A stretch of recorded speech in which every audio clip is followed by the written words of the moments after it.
Today, Elon Musk fired half of Twitter's workforce. And what would appear to be a pretty illegal maneuver here.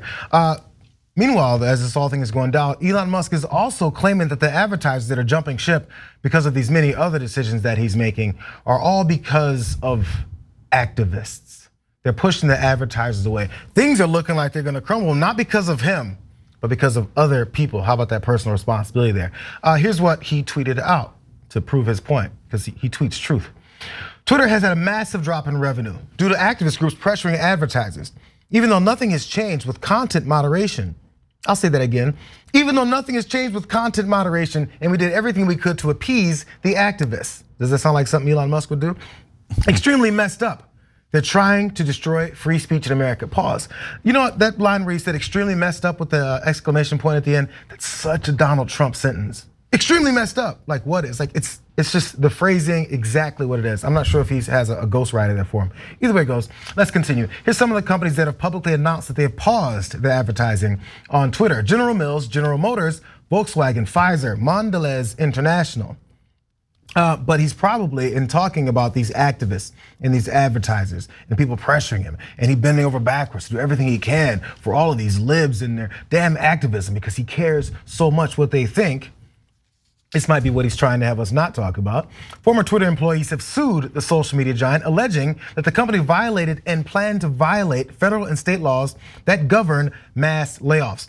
I feel like he probably didn't know that existed. More, plaintiff Emmanuel Cornett was laid off from Twitter on Tuesday, effective immediately without receiving a 60-day advance notice, which is required by the federal and state worker adjustment and retraining notification, the WARN Act, in the event of a mass layoff. That's according to the lawsuit. He also did not receive severance pay. That's what the lawsuit also said. And 2 days later, plaintiffs Justine DeCaires, Jessica Penn, and Gray Kindle were locked out of their company accounts, which they understood to signal that they were being laid off. Again, according to this lawsuit. They too did not receive advance notice and were not formally notified of a layoff. There's a second part about this, but first, as far as the illegalities of this, potential illegalities of these layoffs, mass layoffs, because he's upset about something, he doesn't like the look on their faces, they look a little bit too lip from him. I'm not sure, maybe they're activating some of these activists. I don't know, Cenk, maybe. So I've got more details for this, and then AOC and Elon Musk fight, that's fun. That's awesome. So we'll get to that in a sec. So first of all, look, there's a right way to do things and you gotta follow the law. So if he didn't, he's gonna have yet another lawsuit on his hands, or he already does, and we'll see how that gets adjudicated, right? But if you do follow the law, don't get me wrong, I think he has a right to fire anybody he likes. He bought the place and he paid approximately $35 billion too much for it. So I guess he can have his kicks by firing everybody, right? And for right-wingers, like he's like, oh, that might be worth the $44 billion I paid. I get the fire off the building. But yes, he owns the place, he can, okay? Eventually, if you do it the right way. And he fired the CEO, CFO, and all these guys right out of the gate. And I said then, he has every right to fire those guys. Those guys actually sued him, right? When he changed his mind and didn't wanna buy Twitter, they're like, you kinda have to. And they sued him, so of course he was gonna fire them. By the way, they're super happy about it, because like the CEO, for example, got a $40 million exit package. And he's like, oh, you're firing me and you're paying me at the rate that you bought the company, which means that doubled my price, my options. Oh no, do not fire me. I wanted to stay in this sinking ship, okay? So those guys are thrilled. Of course, the average employee isn't getting that kind of exit package. They are not thrilled. And so they're fighting back as they should. But there's a lot I love about his statement. First of all, when he's like, the advertising, massive drop in revenue. Why does that happen? Well, what does that, look, then what does that tell you? That means you didn't expect a drop in revenue? If you were gonna, like, why do you think Twitter had the rules that they had? Did you put any thought behind that? Did you, like, you've never heard of a thing called brand safety? Do you know anything about advertising? Look, guys, I don't even believe in brand safety, and that's a long, complicated question about how you should do advertising. But if you buy a company that is based on advertising revenue, you should be familiar with that, especially if you paid $44 billion for it. Do you know what percentage of revenue Twitter gets from advertising? 89%. Elon, did you not know that? Did you not know that advertisers would drop you if you allowed hateful speech on Twitter? How could you not know that? Look, I think based on analysis that I've done and other folks that I know in the financial industry, that Twitter's actual value is about $9 billion, okay? And he paid 44. So that's why I'm saying he paid 35 billion too much. But the 9 billion assumes that you keep your advertisers. But he just flushed them down the toilet. I mean, he brought in a Cenk on the first day, like, oh, let this sink in. I'm like, that's not even a good dad joke, okay? So, but now let this sink in, Elon. You bought a sinking ship. And you're the one that's actually going around punching holes in the ship and then going, I can't believe the advertisers have left. Man, this guy, I mean, there's a part of this that I do not understand, because he's obviously done great marketing with Tesla. He drove the stock price up like crazy. So Tesla, SpaceX, PayPal, he's had some very successful companies. But now that we're seeing him with our own eyes operate a business in public, it's a disaster. How did this dum-dum succeed in other areas? And so maybe you could be smart in some ways and not so smart in other ways. But right now, people love to call him a genius. This isn't what a genius does. This is a disaster. AB. I think the reality is, just because you're good at one thing doesn't mean you're good at everything, right? So just because you're good at marketing in one area does not mean that every genre is gonna fit you. And the other thing is, like, you can be mad at the activists, but that's what activists do. They get active and they make sure that they make changes for the things that they don't agree with. So they're actually doing their job. And the other part about it is, these companies don't have to spend their money with you.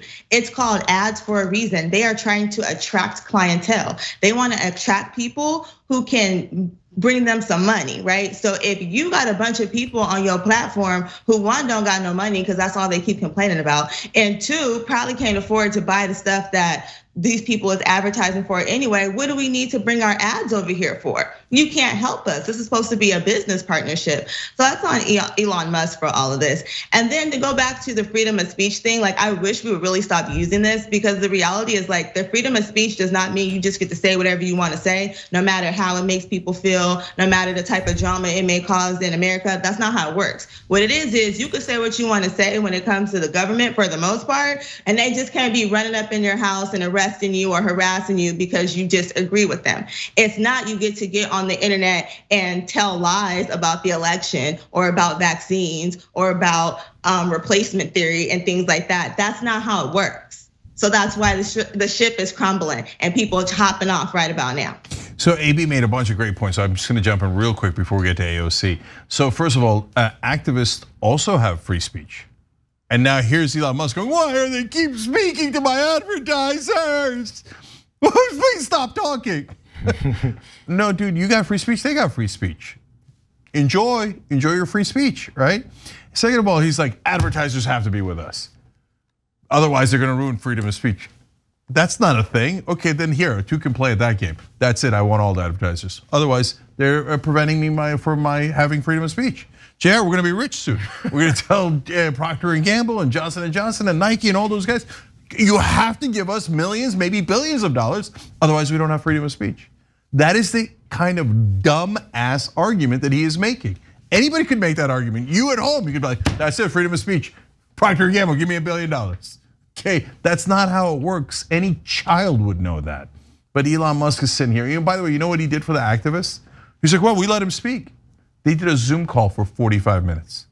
They're like, hi, I had their activists talk for 45 minutes. What, did you want a whole hour? I'm done with them, okay?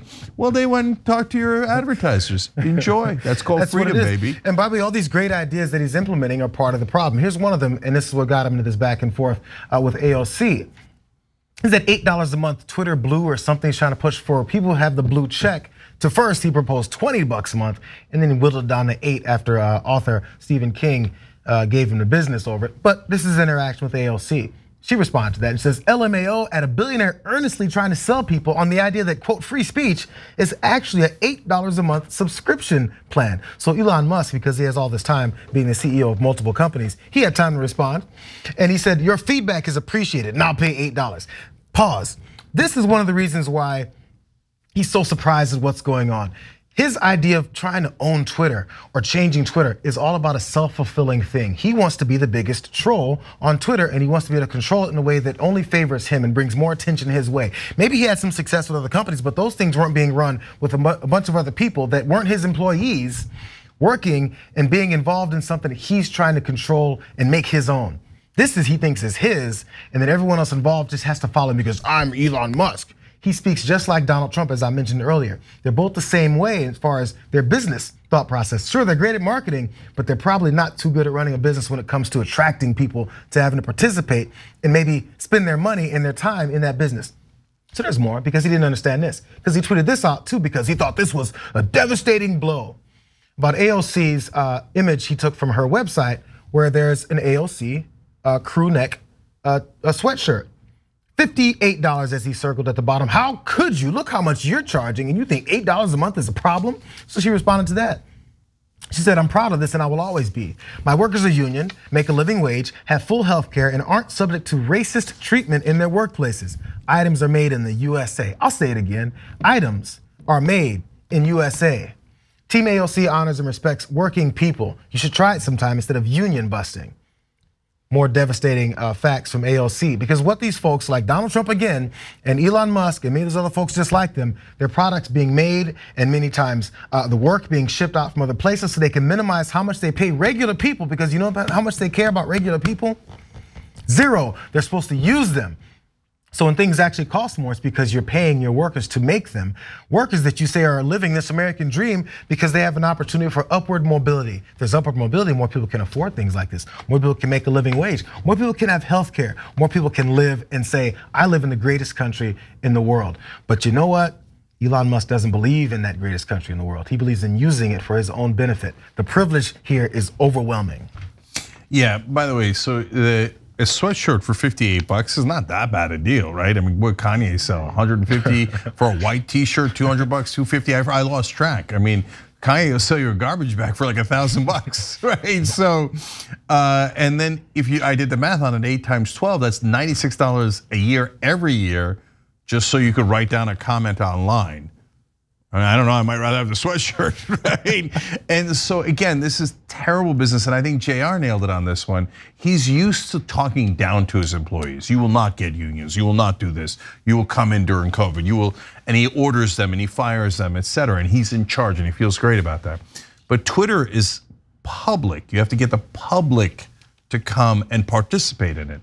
So he orders us to pay $8 a month. Except that's not how it works. You can't order customers to pay you. And so if you wanted them to pay you $8 a month, this is not the best marketing strategy to do that. You have to pay me, I got you. No, you don't have us. And that's the world's worst marketing strategy. Elon Musk is the Putin of Twitter at this point. You just gonna pull up over here in this space and say you're gonna take over and you're gonna run it how you wanna run it, and everybody's supposed to fall in line. But I don't know if we've been watching what's going on in Ukraine, but Putin's not quite winning over there. So it's probably not gonna work well on Twitter either, bro. Like, how are you going to be a promoter of free speech, and yet every sentence you are taking it back and taking it back and taking it back? It just looks bad on you. It looks bad on the company, and that's just what it is. And the fact that he spent all that money on Twitter and not gonna make even half as much as he thinks it's worth, that's even more sad. I'm excited to see what happens from this. What company is he gonna come up with after this? Patriot food. Thanks for watching The Young Turks. Really appreciate it. Another way to show support is through YouTube memberships. You'll get to interact with us more. There's live chat emojis, badges. You've got emojis of me, Anna, John, JR. So those are super fun. But you also get playback of our exclusive member-only shows and specials right after they air. So all of that, all you gotta do is click that join button right underneath the video. Thank you.